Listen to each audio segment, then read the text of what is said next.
segment of our jury. This is, as we've talked about, sometimes the difficult part of after eating a big lunch, having to sit down in here and listen. But we're going to ask for you all to be attentive. We are going to turn the time over to Mr. Perry for your closing remarks.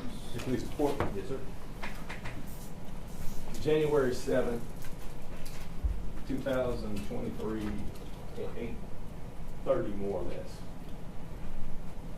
Darius Bean didn't know anything about Tyre Nichols.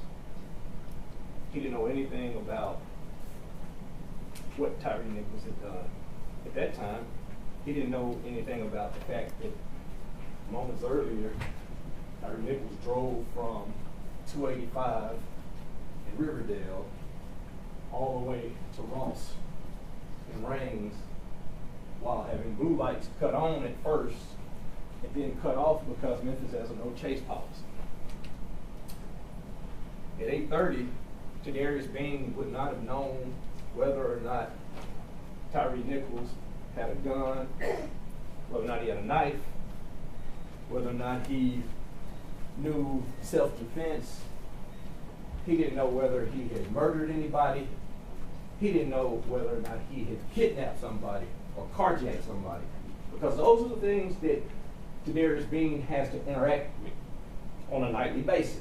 Those are the types of arrests that he's made. At 8:30, Darius Bean was a passenger in a vehicle that had a person in handcuffs because they had a warrant. And he hears that a person has been tased and pepper sprayed and had gotten away from his fellow officer. That's all that Darius Bean knew. So at 8:30, on that same evening, while he's a passenger looking into the night for a suspect, not knowing what he had done or who he had done it to, he looks out the window and sees the person who meets that description. Darius Bean, after he saw that suspect and met that description, would have a fate that would intercept with somebody who, according to his mom, didn't have it all together. At 8:32, Darius Bean, not knowing anything about this man, did this.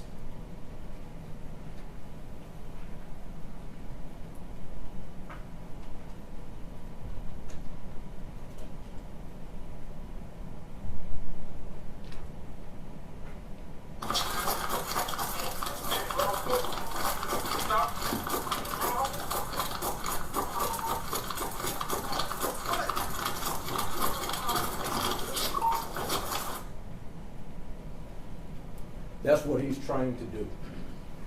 He sees a person that meets a description and he runs to get that person. No more, no less. He doesn't know anything about this.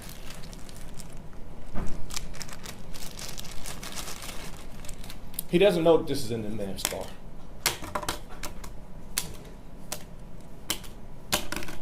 None of those items belong to that man. But he doesn't know that. All he knows is that this person, after being lawfully stopped and attempted to be searched, took off running and overcame 3 grown men. And he attempts to do his job. I told you at the beginning that the law in this case would come from the judge, and that hasn't changed. But the facts come from this stand. And the facts that were turned in red on this all support not guilty verdicts on all counts for Darius Bean. Every witness supported Bean's not guilty. Every one of them. When asked about him holding this person and why he's holding him, every witness says the same thing. You can't let a person go if he has one cuff on and one cuff off. You just can't do it. Every witness, all of the documentary evidence supports Bean being not guilty. You see those items that are stolen. That's from the person who was just getting sesame chicken. But Bean doesn't do anything to punish this person. He's trying to apprehend him. Every witness says that. Every witness and all the videos support the fact that he's not guilty. And we'll go into these in more detail in the moments to come. if you isolate the actions of Tadarius Bean, did he have probable cause to chase the suspect? Clearly he did. Was he proper to chase the suspect? And did he chase him in a proper way? All of the witnesses say the same thing, yes. The evidence shows that Bean, while pepper sprayed, maintained in the constant struggle with the suspect. You heard from the state's witness, Mills, that he pepper sprayed. Not only did you hear from him, but afterwards, when you hear this conversation, the so-called high-fiving about what happened, you hear, during that conversation, Bean talking about his eyes burning. But in addition to talking about his eyes burning, he also talks about the fact that I bust my shit again too, meaning his knee. And you'll hear him talk about how the sutures in his knee open while he's out there on that particular night. You'll hear that you heard rather, there's no direct proof of any kicks coming from Bean whatsoever.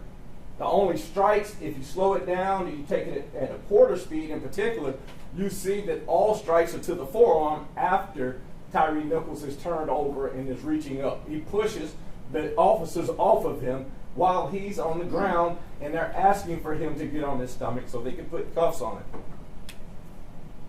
It's impractical and dangerous for Bean to let the suspect's hands go.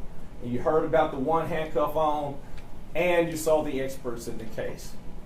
And once again, you should judge Bean's actions based off of the training that he received, and you saw the evidence regarding the training. Scorpion Unit, once again, the evidence supports the fact that it was the street crimes operation to restore peace in our neighborhood, that the unit was created to interact with gangs, violent criminals, and to apprehend guns, dope, and money, and they were being told how successful it was. Created in 2021, and it consisted of several teams. And you also heard from both witnesses about how Team 1 was sent to the most dangerous places in response to the most dangerous spikes in crime.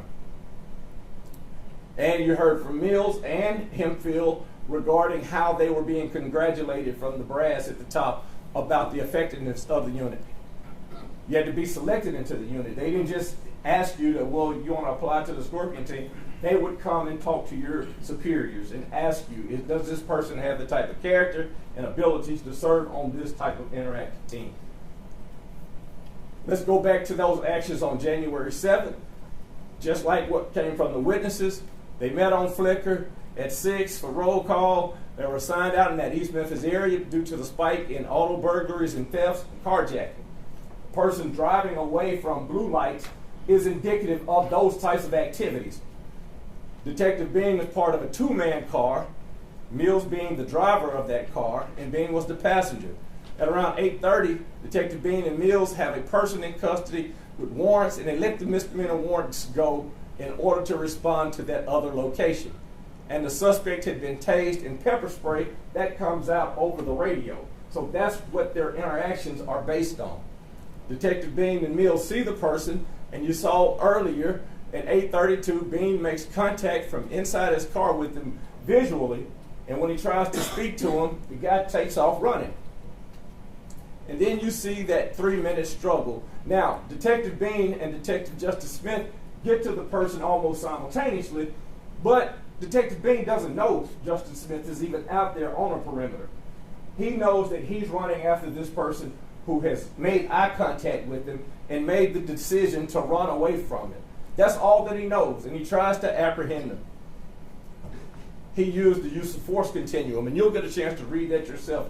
Visual presence, verbal commands, and then how it escalates into hard hands. And you don't have to go step by step. They can jump in escalation. Use of pepper spray, the use of verbal judo, the use of hard hands slapping a person's wrist. None of those are out of the ordinary or anything wrong. Once the suspect was finally secured in handcuffs, and you look at the videos yourself, when handcuffs went on this person, nobody came up and got a kick, nobody came up and got an extra punch, nobody came up and shook him or did anything inappropriate to him. Once the handcuffs were on, the interaction was over. You get a chance to, when you're back there, review the policy that's been submitted as evidence. You heard from the experts regarding active and passive training, high-risk stops, the response to resistance within that policy, how hard hands and kicks and punches and slaps are a part of the hard hand apprehension process, and the use of force continuum. You heard about tunnel vision, non-lethal force, training in taser usage. The only person that had a taser on that team was Henfield at that time, and how the taser prongs, how the taser hit him. He says, you'll hear the videos, I hit the bastard. Now here, after being questioned, and as he used the term, and I used it, browbeat, he says he didn't know for sure where they hit him. You judge by the video whether or not it looks like the tasers hit him. It's that simple. You heard from, and I asked the question of the expert, Mr. Cameron, regarding ineffective force versus excessive, because he's written about it and he's presented about it. Ineffective, if you're looking from a sky cam, looks the same as excessive. It just does. If it's not working, it looks excessive. But when you look at the body-worn cameras, and you have to do it in order to appreciate what they're trying to do and what they're going through and trying to get the guy into custody, it's showing they're not trying to punish somebody on the side of the road because you got this person's ID, or you got this person, you were involved in a crime, and we're just going to beat the heck out of you. That's not what this was about. This was trying to get this man into handcuffs. Mr. Mills regrets using his aspartame, and I'm sure he regrets the verbiage that he used. I wanted him to testify, and he did so, about the time in which he changed his plea, because his initial statements was it was by the book. He didn't have the access of the book and looking at it and all that stuff at the time. This was a mere day or two afterwards, and he talked about how he responded and how he acted. But after hours and hours with the Department of Justice, and somebody saying, well, it sounds like you're pissed off. Yeah, it does, all of a sudden change to, well, maybe I shouldn't have used the aspartame. But in fact, he used the aspartame verbatim the way that MPD teaches you. 3 strikes to the arms. Nobody's hit this man in the head with an aspartame or with any other instrument. He does not get struck with that aspartame anywhere but where they train you, between here and here. And you'll have the opportunity to go back and look at Mills' body-worn camera in order to assess that. And it's important that you do, because it tells the story as how they are moving away from the person, and he still hasn't come into compliance with their request. The use of an aspartame happens. The witnesses in the case, when doing the opening presentation, you don't really know exactly how much a person might be incentivized by the fact that if you're looking at life and you've negotiated down to no more than 15, etc., that might play a role in saying, well, you know what, I'm going to stretch the truth this far against them. But Mills was honest. He said that their use of force, according to him, when they're old enough, and when I asked him about it, can they let go to talk about somebody striking a person at that time? He said no. The danger is still there for the officers until the handcuffs, or the bracelets as they call them, are on the person. We talked about the fact that being, and you'll have an instruction regarding character witnesses. Nobody refutes the fact that Bean has the type of character that he had, that he's by the book, that he won't go get a hamburger in an issued car if they say you can't get a hamburger in your issued car. The fact that the person who came in from Mr. Taylor from college said that, hey, even when there was a little money missing, this, that, or the other, he took it so seriously that he came to get me from across campus at the law school and said, how do I deal with this? Let's go to the bank. I want this done immediately. That's the type of person that he is. Then you hear from Mr. McKinney, the one who had the pepper spray. They were in the same class. I wanted him to talk to you about how the effect that it had on him. You'll see how it affected him. But he talked about Mr. Bean's character, that is stellar. You heard from his FTO trainer, or field training officer. He's one of his favorite persons that he has trained through the years, because you tell him one time how to do it, and that's how he's going to do it person. You're the experts. The state didn't produce an expert. Think about that. The funds and things that the state might have at their availability, can't find one person to say to you all that Darius Bean's actions were inappropriate. You can say it low. You can try to tear it up. You can almost cry about it. You can say he just wanted to get the good old chicken. But it does not change the fact that Tyre is being acted the way that he's supposed to act. The time for sympathies and stuff like that, I have the highest degree of respect for Ms. Wells. I didn't ask her a question. She lost her son. I understand that. Any mother who loses a son, obviously, would have pain.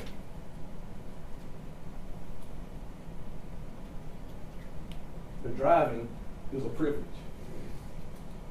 A person cannot take that privilege to do whatever it might be. Driving, having to stop for blue lights, getting out of a car and acting like you might have done things that you didn't do. They don't know the answers to that as public servants while they are trying to bring this person into custody. They don't have the privilege of second guessing it. It's not fair. All of the experts indicated that Bean's actions were appropriate. And then look at the videos. Keep in mind, and it's kind of underscored when Ms. Headley was discussing it earlier, but Bean cuts that video on.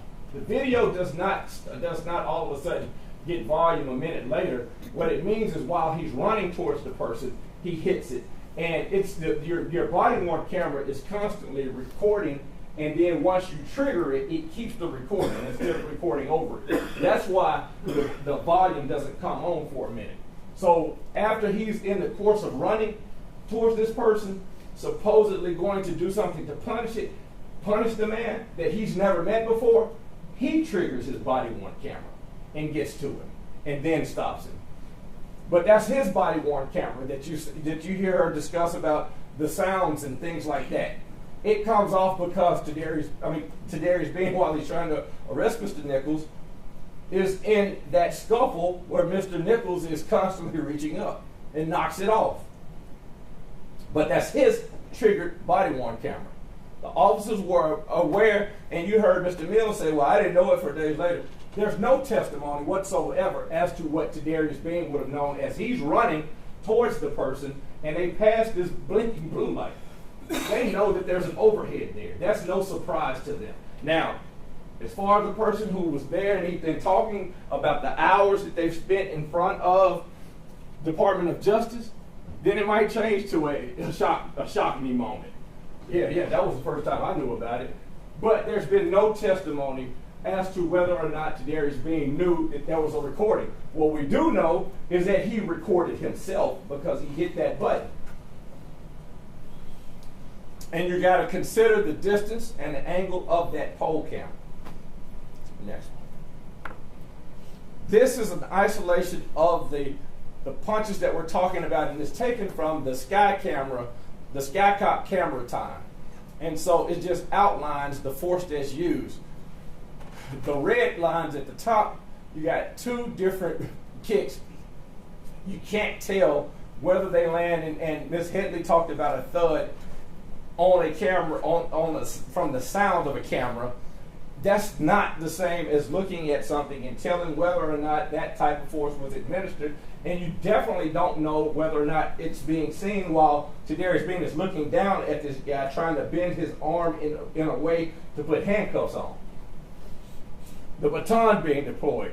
If you'll note, and I forgot the exact phrase, but it sounded like clear or move back, when he puts the baton out, they didn't stand in a location around Mr. Nichols to make this ass baton have to hit him in the head. They cleared so he could get to the place where they tell you to administer the blow, to the arm. That's why they get out of the way like that. And that's how you're supposed to. Then it appears that Martin slaps him with an open hand, and then Martin hits him. And nobody is here to say Martin did not hit him. Martin's not here. So as to what was going on in his mind and what he thought he was going to do, there's been no testimony regarding that and how Tyre Bean, who's holding on to an arm in these seconds, can all of a sudden say, hey, time out everybody. Y'all stop. Everybody stop. And know whether or not Mr. Nichols is just going to stand there and say, we're all good now. you can put the handcuffs on me. But what I do know, brutal though it sounds, after the hitting, he fell when they pushed him put him to the ground, and the interaction stopped while he's back on the ground. They're on him, still trying to get the handcuffs on him, and they still can't get it until somebody comes in, really, until they can get the man's legs to stop moving and hold the leg for a second so that they can get him steady enough to put the handcuffs on him. And when you're looking at it, look at it from the fact that you're trying not to break his arm or dislocate his arm. That's what the concern of Darius Bean is, and you can tell by their body movements. They're trying not to hurt his arms. That's what they're focusing on. They're trying to get those arms behind him, and he won't put them in a position where they can put the cuffs on him. And it's that simple. There's a lot of discussion about the size of the individual. Darius Bean's 5'10". Tyre Nichols is 6'3", according to the hospital records. According to the records, he's 180, and he's 6'3". Next. I indicated that I would not talk about what he was before or after that night because I'm not concerned with trying to in any way disparage Mr. Nichols. I know that when they got to the door, that for the initial interaction with the police, it was, I don't know him. Until the police, and you'll recall it, you'll get a chance to play that video. The police had to say, so y'all hadn't lived here that long or what have you. This person's ID says that he lives here. And eventually, they say, okay, what's going on?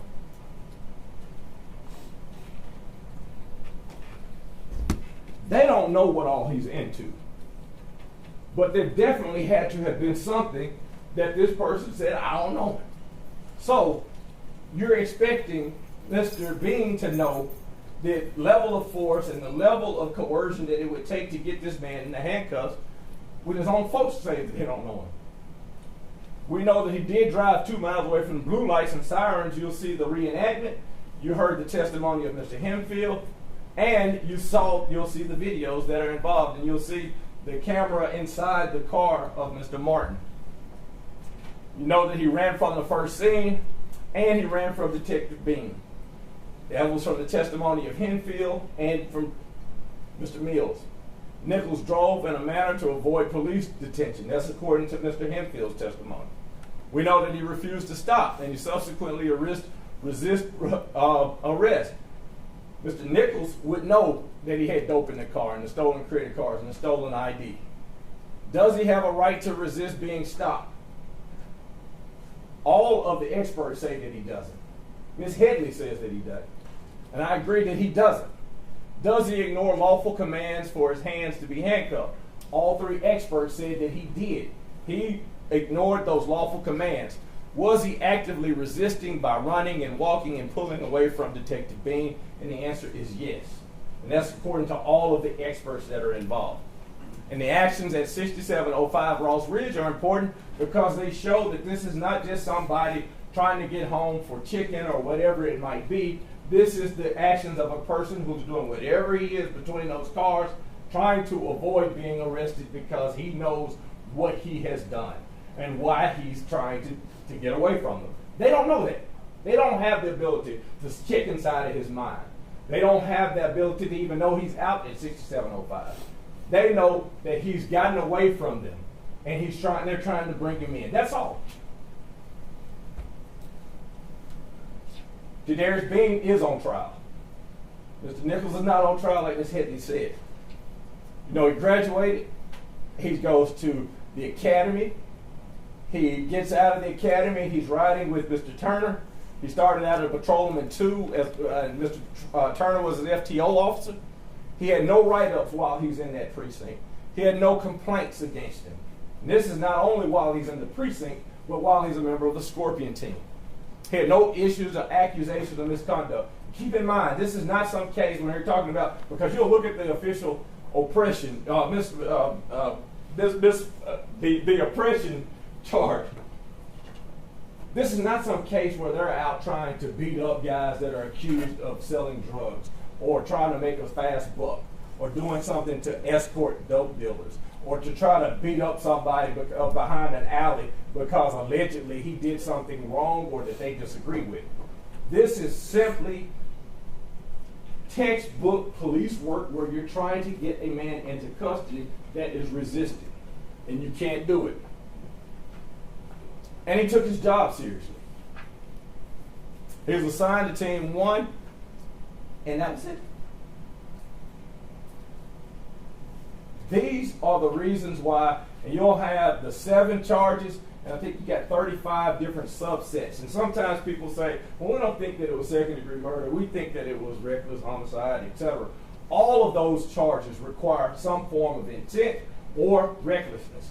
And keep that in mind. So the word that you will see in those charges will show that it can't just be, well, we got to, us 3 want all acquittal, and the rest of us say, well, we should give the family something. These are not compromise charges. These are charges that have to be met until they give violence to your individual judgment. In other words, these are charges that they had the burden of proving, and they just haven't proved. But in this case, unlike most cases where it's something, and I'm going to go through a chart with the burden of proof, etc., where you actually have reasons that you can rely on while you're arguing back here with your co-jurors, if there are any people that think that they've proved anything. Number 1, being in response to a distress call the way he's trained. Do you want your officers not to do that? Number 2, there's no plan to harm anybody. All of them said the same thing. There was no conspiracy or, hey, first guy we get tonight, we're going to try to beat the hell out of. There was no discussion about Nichols whatsoever. Number 3, he chases the suspect as he's trained down a dark street. He doesn't know what he has. He relies on his courage out of that night that covered him black in the pit from pole to pole, like the poet would say. He did that on his own as he was trained. Knows the suspect has overpowered 3 officers. That's what the call out is. He knows that that's dangerous. Number 4, only hits the suspect's hands. There are times that if they wanted to beat or pummel this dude or break his nose or break his neck, they had that opportunity. When Darius Bean and Justin Smith are trying to get his hands, why not just start wailing on him? Hitting him in the jaw, hitting him in the face, kicking him, stomping him out. Did they do that? Y'all saw the videos. That's not what happened. Next number, 3 experts and police officers all agree with Bean's actions, that they were appropriate under those circumstances. There's no conversation about injuring or restraining or killing Nichols at all from any of their witnesses. Bean manually and intentionally activates his body-worn camera. So to do all of these 7 things that they're saying that they're accusing him of doing, he wanted to record it. So in addition to being this great guy and everything that they make fun of, he's an idiot. He wants to record himself create these or commit these criminal acts according to them. Bean acknowledged Nichols' strength. You hear the conversations after. These high-five conversations, which is this. He's the hardest dude that we've had to arrest. And I'm going to, excuse my French, and I'm going to just try to talk to y'all plain and forgive me. And if anybody watching me or whatever, that I apologize for the cussing. But they are out there wondering, to use her words, what the fuck is going on? When Ron Will said she had to look at her son, she wanted to know what the fuck was going on. They wanted to know it. That's what they're saying back behind the truck. Man, he's high as fuck. God damn. Man, I bust my shit again. Man, I had to reopen my knee. I'm supposed to be off tonight. That's what these public servants are discussing, where she's saying that it's high five and beer time. They're discussing this guy who, out of all those different arrests that they've had, have never had this type of issue. This is another thing. Hardcore, hard dope dealers or thugs or whatever you might want to call them, they might be bad. Usually, when they get to the police and the police say, put the hands behind my back, you know what they do? The perfect world, I said, they might be saying, I'm going to call Todd and see if he can get me out of this. But they don't do what he did. That's not him trying to be some martyr. That's him, for whatever reason, thinking that he's more important than the process. Being observed, Nichols ignored these lawful commands. So while they're saying, hey, I'm going to be altruistic and say, we need to stop trying to hit him, he's supposed to overcome his own emotion, trying to get this guy into custody, his own adrenaline, his own fatigue, and be able to say, man, his own eyes burning, and say, hey, y'all, you can't hit, don't hit. Because I think there's some human factors that one of the experts talked about, Mr. Zalicki. Being observed, Nichols gathered his legs up. Remember when he's on the ground and they seemingly would have come into some compliance under, you heard Mr. Mills talk about what the asbaton does. What's his response to it? He still stands up and tries to walk off. Now, in this instance, in this case, because of the case and all that stuff, is, he can try to run because he's scared of these officers. Does that make sense? Ask yourselves when y'all are discussing it. He's just so scared that he wants to stand up and walk off from these officers, as opposed to turning over, putting his hand behind his back, and allowing the cuffs to go on. Witnesses testified that Bing is by the book. No prior instances like we talked about before. Nichols was motivated to flee and fight. He's got dope, stolen credit cards, and stolen IDs. That's a motivation for him to act like he did. Once the handcuffs were on, who struck him again? Who kicked him? Who talked bad to him? Not a single person once the handcuffs were on. There's no DNA evidence regarding Bean whatsoever. And what benefit would Bean have from injuring Mr. Nichols?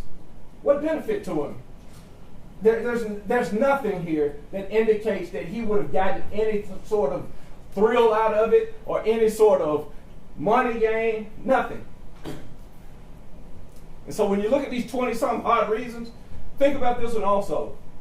Think about the video of 6705 Ross Ridge, where Nichols is not yelling for neighbors to come help him or not running his tail off to get to home and all of that.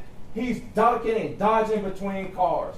And you heard the testimony from Mr. Baker that nobody ever went out there to see if there was anybody else's credit cards or any items that would help you break into a car and steal these credit cards. Nobody ever searches or does anything regarding that because the focus was on how it looked and the possible public outcry. That's what the focus was on. And the investigation from the gate was biased. It wasn't any focus about both sides of it. It was all the rumors and innuendos that might be out there about what these guys might have wanted to do and all this type of stuff, but nothing about how difficult it was to bring this guy into custody.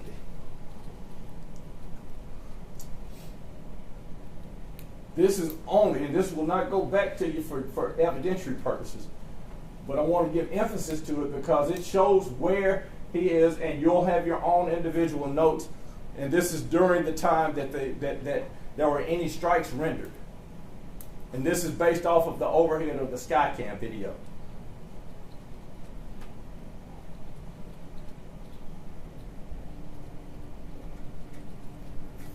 Time that the pepper spray goes all these different ways.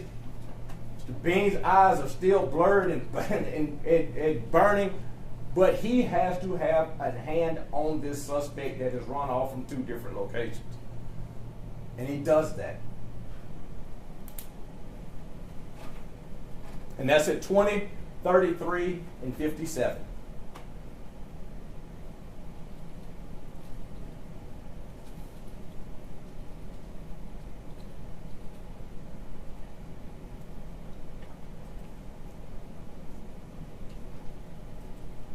This is the time of the video and you hear Mr. Smith yelling out trying to read the locations. Bean is still with his hands on the person. He's not looking at Martin or what Martin's about to do or can do. His focus is down, and you look at where his head is, it's down. And that's at 20, 34, and 12 seconds.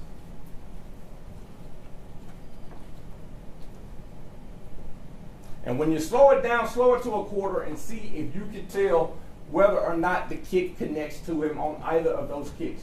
Y'all do it back there. You have the ability, it's the evidence that you got away. But look at it for those purposes as well.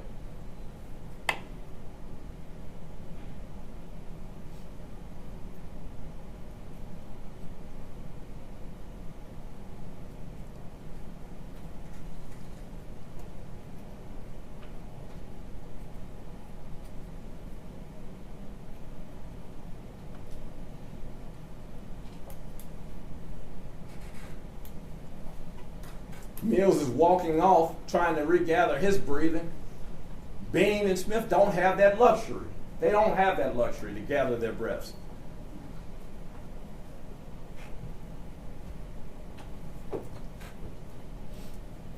And all this time, could have turned on his stomach and got the handcuffs behind his back and just doesn't do it. This is when the first blow from the baton. You'll see the one hand is gathered by Mr. Bean, and he's holding it as the other is attempting to put the handcuff on.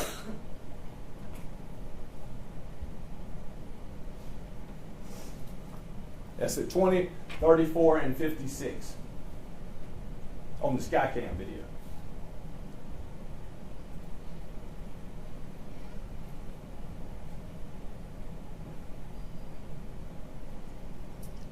This is the second blow from the baton. Same position, and he's holding that arm. The suspect is still done what the expert referred to as blading his body, or having his body on the side, not on his stomach, trying to get handcuffs on.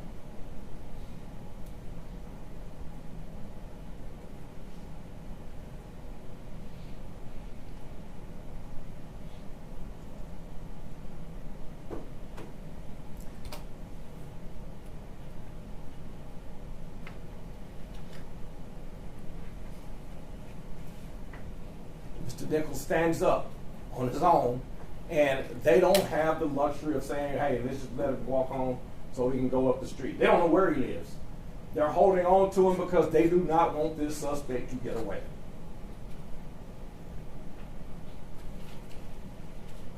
When you're at 20:35:08, analysts on the jury and people that are athletic and understand center of gravity, look at how he's pulling when you look at the video and you're isolated at that time.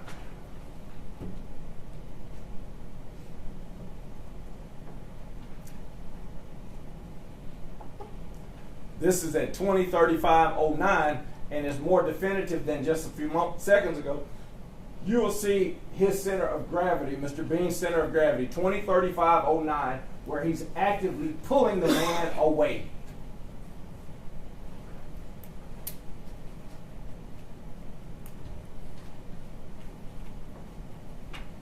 Away from any kind of blows from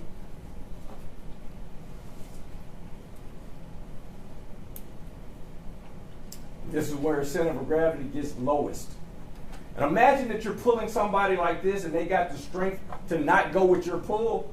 That's where it comes about, man, he's strong as an MF.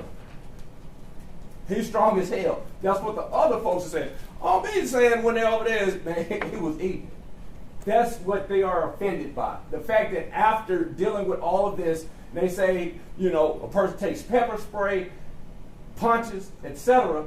Man, he just was eating that stuff because it looked like he was high to them.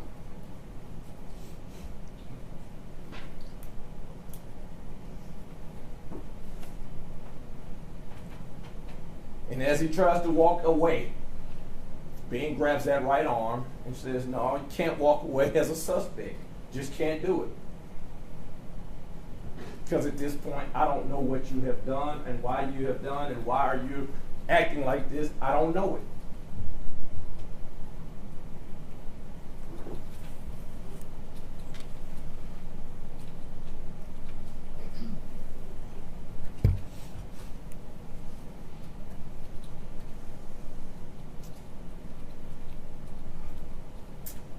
That's it.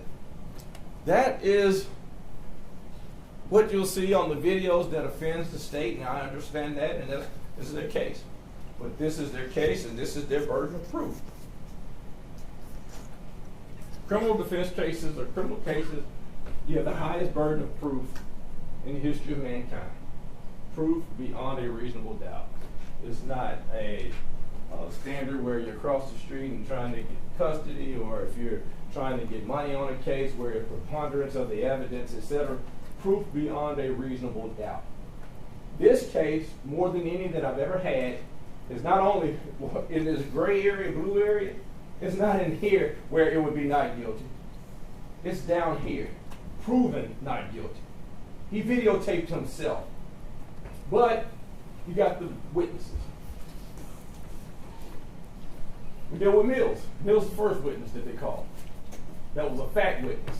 No plan, no plot, no conspiracy, no knowledge of what Bean was doing, what Nichols was doing, I'm sorry. You don't have Bean in the car mad, talking about, man, I don't want to be on work tonight. I'm sick of this stuff. I'm sick of the city. I'm sick of the problems that they put us on the front line to deal with. None of that. Just a regular night. They're going about their job. Mills did not testify that Bean used excessive force. To the contrary, he said that his force was appropriate. Hempfield, same thing. I've never seen Bean use excessive force. I've never heard him talk about any kind of street tax. I've never seen him upset. He was a good, quiet officer that minded his business and did his work. That's their testimony. Hempfield had the ability to make up stuff or what have you. He said, and everybody doesn't have people that are in the upper echelons of the police department to tell them. But he wasn't going to kowtow to what the Department of Justice said.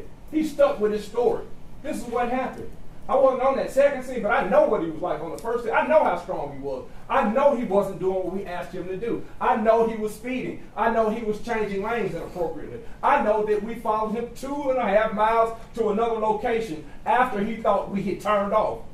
He stuck with his guns. He ain't facing that type of stuff. So he's smarter than the situation. But he testified favorably regarding Kadarius Bean. So Mackey testified they were all sworn officers. So these aren't a group of guys that's just out here jumping out of cars and trying to fight somebody or do something wrong with somebody, or a vigilante crew. These are sworn police officers. Mackey, proven not guilty. Robert Long. I don't want to downplay what Robert Long said, but as it relates to Darius Bean, he didn't interfere with any of the assistance given. You see him lifting this guy up, and he was exhausted. And if you don't think he's exhausted after running that many yards to get somebody, count the steps. I counted them, 93 steps. 93 steps with 40 pounds of ammunition on and a duty belt. You think that that's just a fun night that we want to go out and terrorize somebody? But Robert Long said he wasn't a hindrance. He wasn't in the way. Did what he was supposed to do.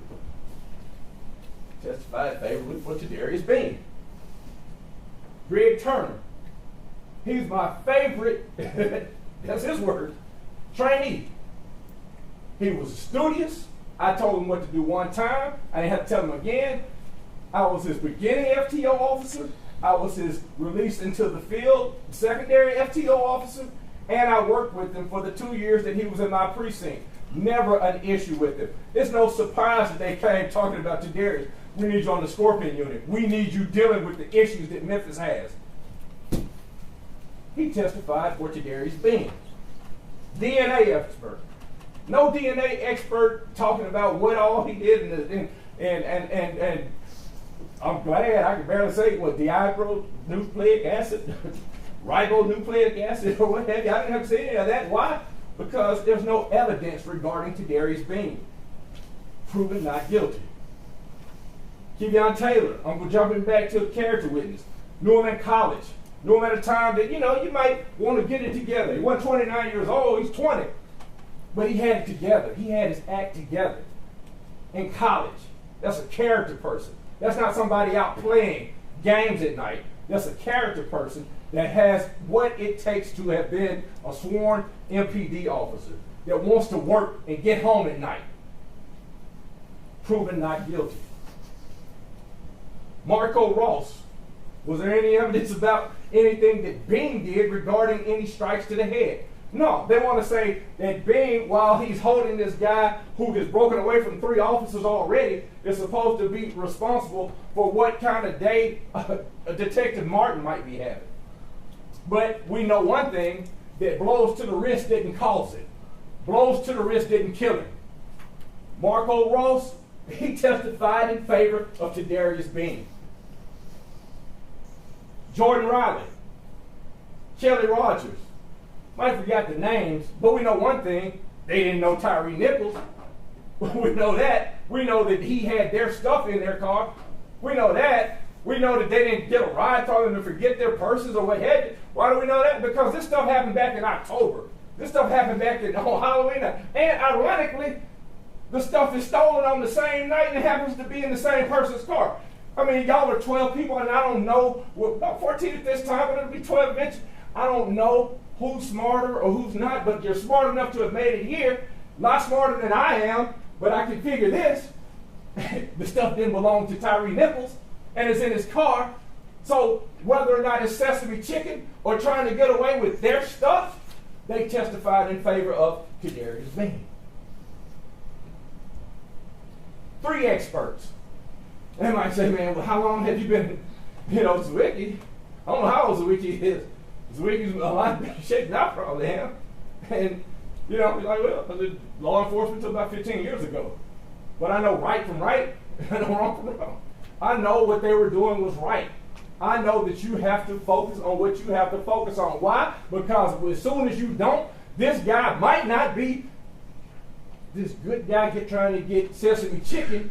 It might have a pistol in his pocket and blow your brains out. That's what they deal with on a nightly basis. I make a mistake at the table, Martin lean over and say, hey man, you know what, you might should have asked that. You know what, Mr. Stingle might look over and say, hey man, what about this, what do you think? They make a mistake at their table, they can conjure up and say, hey, we should have asked this. That was a bad analogy. Let's do it this way. They can have those conversations. They can have those conversations for an hour. They can talk to you 2 hours about an incident that took place for 3 minutes.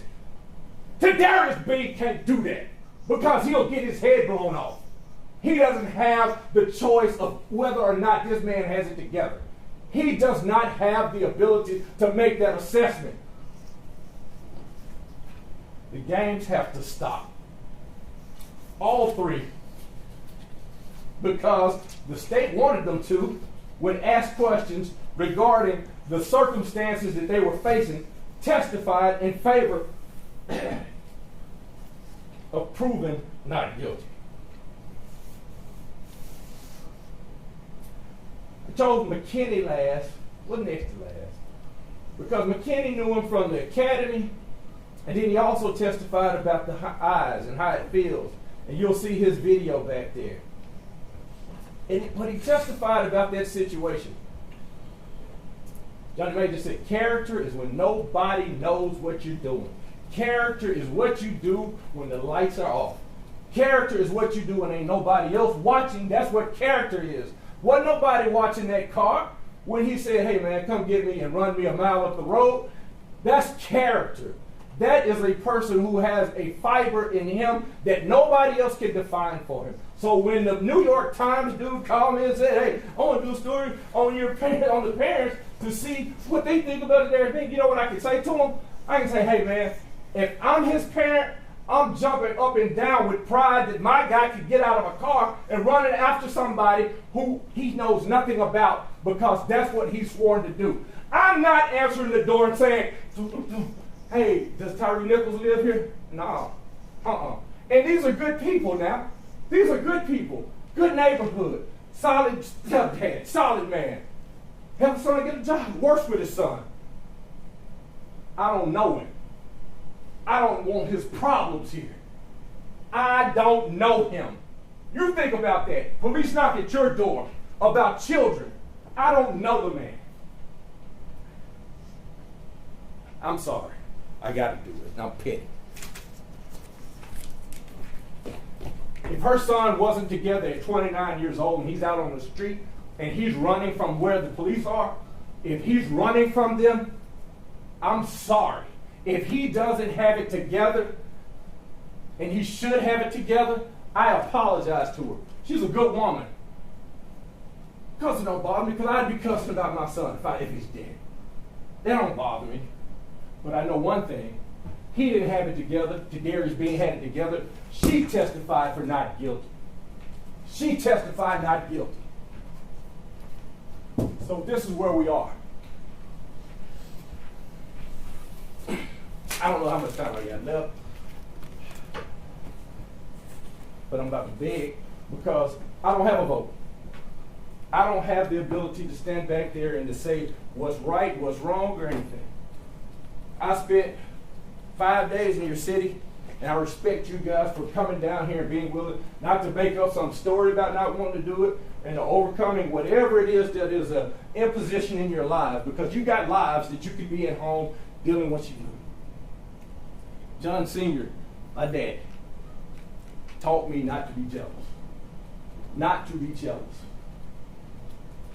Don't go to somebody's house and come here talking about, man, I wish we had that TV, yada, yada, yada. I couldn't do that. Not around him. He wanted me to have the type of character that Tyre Bean has. But I got to be frank with you. When I did my Monday morning and Tuesday morning and Wednesday morning, 5 o'clock walk around that square where the aquatic center is, and when they're setting up the festival on that Friday morning, I don't even know what the name of the festival is. I got jealous. That city's right. That city's right. Now, this city has some good leaders. And this city has some leaders that I love. And there's some leaders that I love that are on the opposite side of what they think might have happened out there on that scene. I respect that. I got to respect that. But I also got to respect the fact that in this particular case, you got 5 guys that are doing their damnedest to get home. I got one that I represent, that I am at the proudest moment of my life to represent him, because he did what I don't know if I would have the courage to do. He got out of the car and he grabbed the guy that he thought had done something wrong. That he had done it all these other times and it wasn't a problem. But on this particular night, because of how he looks afterwards, after this man had 56 times that they asked him for his hands and refused to do it, because of that public outcry, or whatever it might be, he's got to sit here in front of you all. He has to have put his life in the balance, and it's in your hands. So you got all these different subsets, and while you look at those different subsets, I challenge each one of you that at the end of it to discuss it, because the judge says, hey, you got to read all that stuff, and you're supposed to read it, and it is respectful to read it. But it should be just as easy as he did to jump out that car on each one, not guilty, and to sign it. On the count 2, where it talks about the kidnapping, should be just as easy. On each one of these pages, you'll have the chance to strike not guilty, not guilty, oppression, not guilty, aggravated assault, not guilty, especially kidnapping. Any of those different charges is simple. You've sworn yourself to do it. You don't owe anybody anything as it relates to sympathies. It's an easy task in this particular case. It's right or wrong. And there's no way to say that, hey, we've gotten to a date in our society and in our world that we can't appreciate the fact that our public officials put their lives on the line for us each day, and they're trying to do right. So it's not a case where they're abusing the badge and trying to go out there and prove a point, or to try to kill somebody or something like that because I'm trying to rob this dope boy. It's not that case. It's simple as ABC. I'm asking this man to do a task. I'm asking him to give me his hands so I can put the hand brace on, and he's not doing it. And I'm trying my best not to break an arm, break a leg. I'm doing everything I know how to do. And you ask me to be more responsible about somebody else's actions at that particular time and risk my own life is too much to ask. That's why I'm jealous. But you act this together, and I'm asking that you help us out on this case. That you, at the end of the day, make this an easy verdict and end this foolishness. Get back to where your lives are. But make us have to have what it takes to do the right thing in this case. Overcoming any sort of public sympathies and things like that is simple. Tyre being not guilty. And in this case, it's not even a close not guilty. It's proven innocent. Thank you, Honor. Not the attorney.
Ladies and gentlemen, so that we don't have any interruptions during the closing arguments, we're going to go ahead and end this now and excuse you all for the evening. We're going to have you all come back first thing in the morning.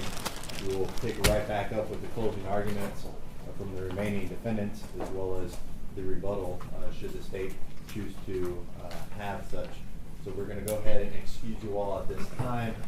Please rest well. We will see you all tomorrow.